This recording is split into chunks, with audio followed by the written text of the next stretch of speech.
Hello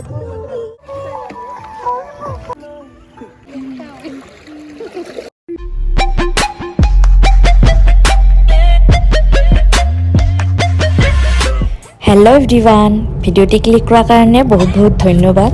এই ভিডিওটি 2024 1 তাৰিখৰ হয়। যেহেতু মোৰ প্ৰেগনেন্সিৰ কাৰণে মই লং জাৰ্নি কৰিব নোৱাৰো, সেই কাৰণে তেখেতে এটা প্লেন বনাইছিল যাতে মোৰ লং জাৰ্নি কৰাও নহয় আৰু আমাৰ পিকনিক খোৱাও হয়। সেই কাৰণে তেখেতে মোৰ মাহতৰ ঘৰত আৰু মাহতকো কৈছিল যে আমাৰ বকৰ ওচৰতে ক'বাত পিকনিক খাব যাওঁ। প্লেনিং কৰা মতে আজি আমি গৈ আছোঁ আমাৰ ঘৰৰ ওচৰতেই থকা ধুনীয়া ঠাই এডোখৰলৈ। আমি গৈ থকা ঠাইডোখৰলৈ যাবলৈ 20-25 মিনিট লাগে আমাৰ ঘৰৰ পৰা। এই ধুনীয়া ঠাইডোখৰ আছে হাহিমত। সৌৱা দেখিছে নহয় চাৰ্চখন কেইদিনমান আগতে মানে 25 ডিচেম্বৰ খ্ৰীষ্টমাছৰ দিনা ধুনীয়াকৈ সজাইছিল। এইবিলাক ঠাইত খ্ৰীষ্টিয়ান মানুহে বেছি থাকে আৰু ঠাইডোখৰ দেখিছে নহয় ওখ চাপৰ ৰাস্তাবিলাকো সৰু সৰু, একদম শ্বিলং যেন লাগে নহয়নে? আমি য'ত গৈ আছোঁ তাত বেলেগ মানুহ পিকনিক খাব নাযায়ে, মানে পিকনিক স্পট বুলি ক'ব নোৱাৰি, কিন্তু ভাল লাগে জেগাডোখৰ। আমি এবাৰ গৈছিলোঁ, সেইকাৰণে ভাবিলোঁ তাতেই যাওঁ, ওচৰতে হ'ব ঘৰৰ। ইফালে আমি আহি পালোঁ। আমাৰ গাড়ীত আহিল শাহুমা, তেখেত আৰু মই, আৰু মাহঁতৰ গাড়ীত আমাৰ নতুন বৌজনী আহিছে আৰু মা, ভণ্টি আৰু দাদা আহিছে। গোটেইকেইটাই ইয়াতে বহি ল'লোঁ, মানে কহিনুৰে এটা কেক বনাই আনিছে, সেইকাৰণে কেকটো বেছি দেৰি গৰমত ৰাখিলে বেয়াও হ'ব। আৰু মোৰ ফালৰ পৰা সকলোকে ইংৰাজী নৱবৰ্ষৰ শুভেচ্ছা জনাইছোঁ। মই ভিডিঅ' কৰোঁ নেকি? মোৰ জন্মদিন নহয়তো। ভিডিঅ' কোনে কৰিব? কেকটো বেয়া হ'ব বুলি ভাবি গোটেইকেইটাই খায়েই শেষ কৰি দিলোঁ।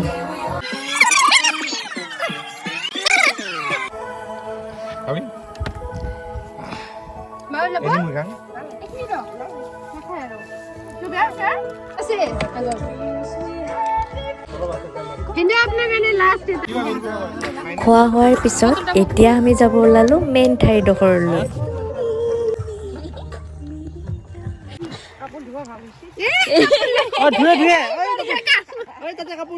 বিৰিয়ানী আনিব লাগিছিল।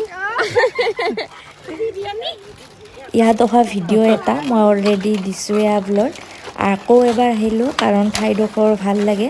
আৰু কি জানেনে, পিকনিক স্পট বুলি মানুহে যে কয় অমুকত যাম তমুকত যাম, আচলতে পিকনিক বুলি ক'লে মই ভাবোঁ আৰু নিৰিবিলি ঠাইত আহি ভাল পাওঁ, য'ত মানুহৰ হাল্লা চিল্লা নাথাকে।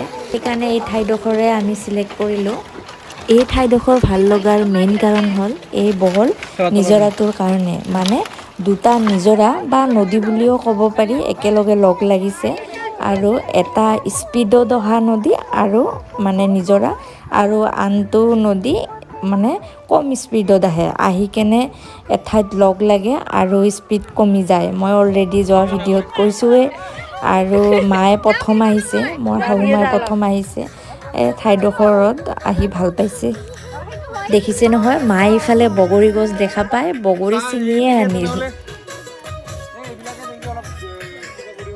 আহি পেলাই দুয়োজনী মাৰ উৎপাত দেখিলোঁ নহয়, পানীত কি দুয়োটাই খোজকাঢ়ি আছে। ইফালে তেখেত আৰু দাদাই আমি বহিব পৰাকৈ কেম্প বনোৱাত বিজি হৈ গ'ল।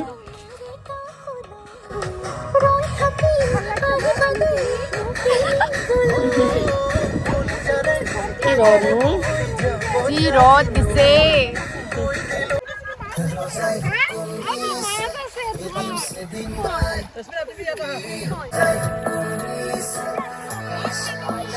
মই কিয়নো পানীত নোযোৱাকৈ থাকিম, তাৰপিছত ময়ো ভাবিলোঁ অলপ পানীত গৈয়ে আহোঁ। পানীখিনি ইমান ঠাণ্ডা আৰু বহুত ক্লিন হয়।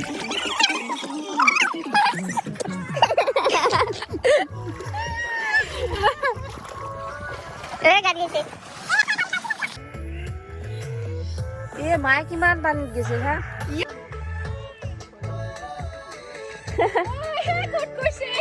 কেইদিনমান পিছত আহিলে বগৰী ভালকে খাব পাৰিলো হয়, ভালকে পকা নাই।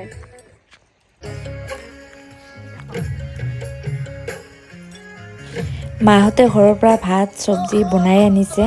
ইফালে আমি আছোঁ এনজয় কৰি আৰু ইফালে গাড়ীৰ পৰা বস্তুবিলাক লৈ আহি আছে মানে টিফিন চিফিন কিবা কিবি আৰু খোৱা বস্তু এইবিলাক এয়া আমাৰ সৰু মিনি কেম্প ৰেডি হৈ গ'ল ইফালে মই আছো ৰ'দত বহি একদম মানে নিজৰা কাষত বহি আছো গাড়ীৰ পৰা টিফিনবিলাক অনাৰ লগে লগে আমি খোৱাত লাগিয়ে গ'লোঁ এতিয়া কণীৰ পৰাই আমাৰ খোৱাৰ আৰম্ভণি হ'ল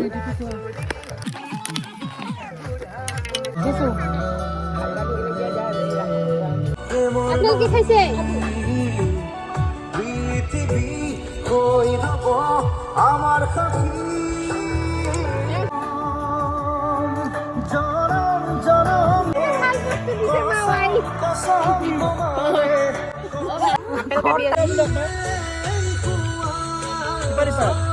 মই নাযাওঁ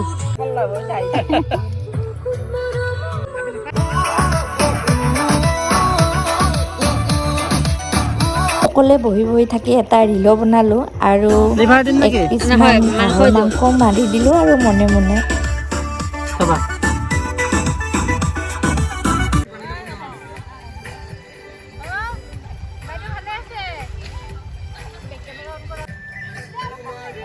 চেণ্ডেল লাগিব ৰ'বা ইয়াতে দুটা নদী জইন লাগিছে মানে এটা স্পীডত অহা নদী আৰু এটা মানে একদম কম স্পীডত আহি আছে দুটা নদী লগ লাগিছে ইয়াতে চাওক আৰু ইয়াৰ পৰা স্পীড একদম কমি গৈছে ইয়া চাওকচোন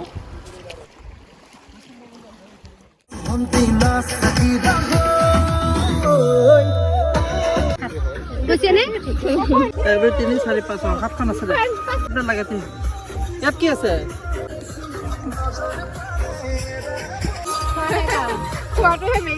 চামুচে দিলে বহুত টাইম যাব এয়া হ'ল হাঁহৰ মাংস মায়ে বনাইছে ঘৰত বনাই আনিছে আৰু এতিয়া টেষ্টি টেষ্টি হাঁহৰ মাংস খাম মোক ভৰি দিছে ভৰি নাখাও মোৰ মোবাইল গোটেই হেৰি বেগটো গোটেই মোবাইলটো ভৰ্তি কোনটো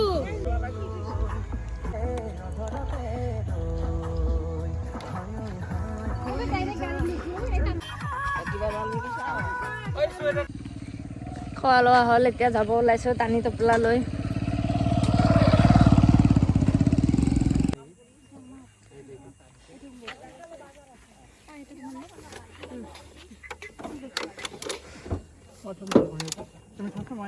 খোৱা লোৱা হোৱাৰ পিছত এতিয়া আমি যাব ওলালোঁ মাহঁতে যাব মাহঁতৰ ঘৰত আৰু আমি যাম আমাৰ ঘৰত এয়াই আছিল আজিৰ ভিডিঅ'টি তেন্তে আজিলৈ আহিছোঁ আকৌ লগ পাম বাই